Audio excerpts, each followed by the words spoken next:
And you can make this very, very easy, guys. You just get some like organic flour, preferably, you get the wheat and you grind it up yourself, because then the prana of it is very strong. You add some water to that flour. Right? You make like a little wet paste out of it. Put it in a bowl. Cover it with a tea cloth. Right? Tea towel. Do you call them tea towels here? Right?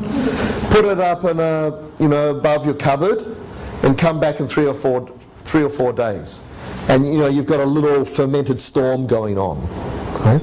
So that's your ferment. Right? And then you just make you get the flour and water and start making a dough, and you add all of that in, but you keep just like a little bit of it back. Right? So you added all of that fermented flour in, and you knead it into a loaf, right? And you put it up above your cupboard that night, and it'll expand even more, and then it's ready to bake. That's natural sourdough bread. And like if you make it with spelt, it's fantastic, because spelt is not, it's spelt, it knows that it's spelt. Spelt is a grain, an ancient grain of wheat. Fortunately, again, take our hats off to that early macrobiotic movement in the 60s, right?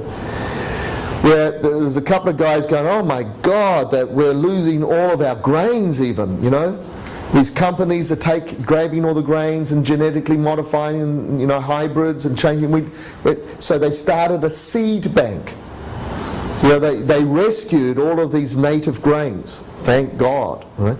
So you can buy, spelt wheat, which is fantastic, because it is an ancient form of wheat. It's not hybrid, and it's not genetically modified, and that is what we call real bread. Right? Now, real bread's hard to get, so I end up just buying the pumpernickel bread, from Germany. So they know how to make bread, and it's got no added yeast in it.